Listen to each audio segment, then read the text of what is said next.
চলছে লোকসভা নির্বাচন। আগামীকাল ষষ্ঠ দফার লোকসভা ভোট। ইতিমধ্যেই 5 দফার লোকসভা ভোট সমাপ্ত। তার মধ্যে পঞ্চম দফার লোকসভা ভোটে বিক্ষিপ্ত অশান্তি ছবি লক্ষ্য করা গেছে রাজ্য জুড়ে। তার মধ্যেই পঞ্চায়েত ভোটের স্মৃতিকে কিন্তু উস্কে দিয়েছে পঞ্চম দফার লোকসভা নির্বাচন। আর আগামীকাল ষষ্ঠ দফার নির্বাচন। আর এই ষষ্ঠ দফার নির্বাচনের আগে খেলে দিলেন মুখ্য নির্বাচন কমিশনার। এই মুহূর্তের সবচেয়ে বড় খবর, ষষ্ঠ দফার নির্বাচনের আগে একেবারে বেনজির সিদ্ধান্ত, বেনজির ব্যবস্থা নির্বাচন কমিশনের।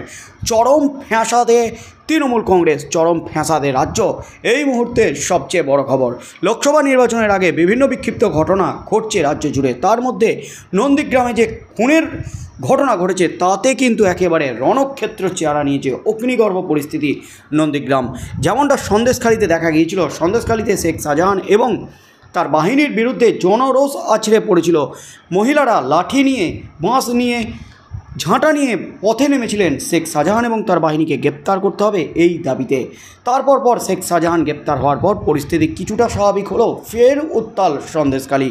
তার মধ্যেই আগামীকাল ষষ্ঠ দফার লোকসভা নির্বাচন। ষষ্ঠ দফার লোকসভা নির্বাচনে একেবারে এমন পদক্ষেপ নিল যেটা ভারতবর্ষের মধ্যে একেবারে সর্বকালীন রেকর্ড সংখ্যক কেন্দ্রীয় বাহিনী মোতায়েন করা হচ্ছে ষষ্ঠ দফার নির্বাচনে।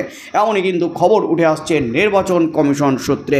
পুরো কেন্দ্রীয় বাহিনী দিয়ে মুড়ে ফেলা হচ্ছে যেসব এলাকায় ভোট হবে আগামীকাল, সেই এলাকাগুলিতে কোনো রকম অশান্তি, কোনো রকম সন্ত্রাস, রক্ত যাতে না ঝরে, তাই একেবারে চরম অ্যাকশন নির্বাচন কমিশনারের।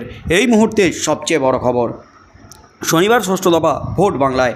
এই দফার নির্বাচন কমিশন যে সংখ্যক কেন্দ্রীয় বাহিনী মোতায়েন করছে তা চোখে পড়ার মতো বললে খুবই কম বলা হবে, বরং এক কথায় তা বেনজির। বাংলায় এখনও পর্যন্ত কোনো নির্বাচনে 8টি আসনের জন্য 919 কোম্পানি কেন্দ্রীয় বাহিনী মোতায়েন করা হয়নি।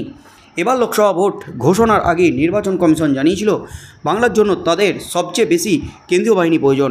এই জন্য তাদের সর্বোচ্চ 920 কোম্পানি ফোর্স দরকার বলে কেন্দ্রীয় স্বরাষ্ট্র মন্ত্রককে জানিয়েছিল নির্বাচন কমিশন। এর আগে যে 5 দফার ভোট হয়েছে তাতে একসঙ্গে এত বাহিনী মোতায়েন করা হয়নি, তা সম্ভবও ছিল না। দেশের অন্য রাজ্যেও ভোট ছিল, কিন্তু তৃতীয় ও চতুর্থ দফার ভোটে দক্ষিণ ভারতের অধিকাংশ রাজ্যে ভোট মিটে যাওয়ার পর এবার বাংলায় তাদের মোবিলাইজ করা হয়েছে। 7 দিন আগেই সংবাদ মাধ্যমের প্রশ্নের জবাবে শুভেন্দু অধিকারী বলেছিলেন ষষ্ঠ দফার ভোটে সেনা ছাউনি হয়ে যাবে পশ্চিমবঙ্গ। এত কেন্দ্রীয় বাহিনী মোতায়েন করা হবে যে ছাপ্পার কথা ভুলে যাবে তৃণমূল। দেখা যাচ্ছে হচ্ছেও তাই। তবে শুভেন্দুর একথার পিঠে তৃণমূলও বলেছে। যিনি একথা বলেছেন তিনি নিজেই ছাপ্পায় ওস্তাদ ছিলেন, এখন কেন্দ্রীয় বাহিনীকে রেখে ছাপ্পার ছক কষছেন। এইসব চাপানুতর যাই হোক, মোদ্দা বিষয় হলো 8টি আসনের জন্য 919 কোম্পানি কেন্দ্রীয় বাহিনী মোতায়েন হচ্ছে আগামীকালের জন্য। শুভেন্দুর জেলা পূর্ব মেদিনীপুর মোতায়েন করা হচ্ছে 237 কোম্পানি কেন্দ্রীয় বাহিনী, বাঁকুড়ায় 178 কোম্পানি, ঝাড়গ্রামে 133 কোম্পানি, পশ্চিম মেদিনীপুরে 218 কোম্পানি, পুরুলিয়ায় 137 কোম্পানি এবং পূর্ব বর্ধমান জেলায় 16 কোম্পানি বাহিনী মোতায়েন করা হচ্ছে। পর্যবেক্ষকদের মতে একসঙ্গে 919 কোম্পানি কেন্দ্রীয় বাহিনী মোতায়েন করা গোটা দেশেও কোথাও স্মরণকালে হয়নি। একেবারে রেকর্ড সংখ্যক, পশ্চিমবঙ্গে রেকর্ড সংখ্যক কেন্দ্রীয় বাহিনী দিয়ে মুড়ে ফেলা হচ্ছে আগামীকাল ভোটের জন্য। পঞ্চায়েত ভোটের সময় কলকাতা হাইকোর্টের ন্যূনতম 800 কোম্পানি বাহিনী মোতায়েনের নির্দেশ দিয়েছিল, কিন্তু উচ্চ আদালতের সেই নির্দেশ পালন করতে গিয়ে কার্যত নাকানি চোবানি খেয়ে যায় স্বরাষ্ট্র মন্ত্রক। ভোটের আগেও বাংলায় 800 কোম্পানি বাহিনী পাঠানো সম্ভব হয়নি। এই দফার ভোটে রাজ্য পুলিশের 29,468 জনকে মোতায়েন করা হচ্ছে। তবে তার মধ্যে সবথেকে তাৎপর্যপূর্ণ হলো বুথের মধ্যে মোতায়েন করা হচ্ছে না রাজ্য পুলিশকে। বুথের মধ্যে রাজ্য পুলিশকে মোতায়েন করছে না নির্বাচন কমিশন। তাদের দায়িত্ব থাকবে মূলত বুথের বাইরে। তার মধ্যেই কিন্তু উত্তপ্ত একেবারে সন্দেশখালী, উত্তপ্ত গোটা রাজ্য রাজনীতি। আর তার মধ্যেই কিন্তু নির্বাচন কমিশন একেবারে খেলে দিল। আগামীকালের ষষ্ঠ দফার নির্বাচনের জন্য 8টি আসনের জন্য 919 কোম্পানি, যা গোটা ভারতবর্ষের মধ্যে একেবারে নজিরবিহীন ঘটনা। কোনো রাজ্যে এত কেন্দ্রীয় বাহিনী মোতায়েন করা হয়নি। এমনকি জঙ্গি অধ্যুষিত এলাকা জম্মু কাশ্মীরের জন্য এত কেন্দ্রীয় বাহিনী এত কম আসনের জন্য মোতায়েন করা হয়নি। কার্যত যুদ্ধের পরিস্থিতি তৈরি বাংলায়। তাই আগামীকাল ভোট সুষ্ঠুভাবে সম্পন্ন করতে নির্বাচন কমিশন যা পদক্ষেপ নিল তাতে কিন্তু উত্তাল একেবারে রাজ্য রাজনীতি।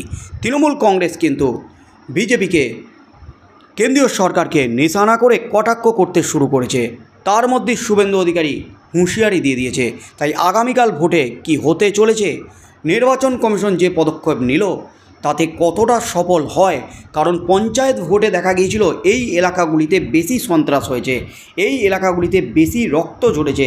তাই নির্বাচন কমিশন কিন্তু একেবারে মাথায় রেখেছিল এই এলাকাগুলি, কারণ নির্বাচন কমিশন ভোটের আগে একাধিকবার বৈঠক করেছিল রাজ্য নির্বাচন কমিশনার রাজীব কুমার সহ তার টিমের সাথে, মুখ্য সচিব, স্বরাষ্ট্র সচিবের সাথে।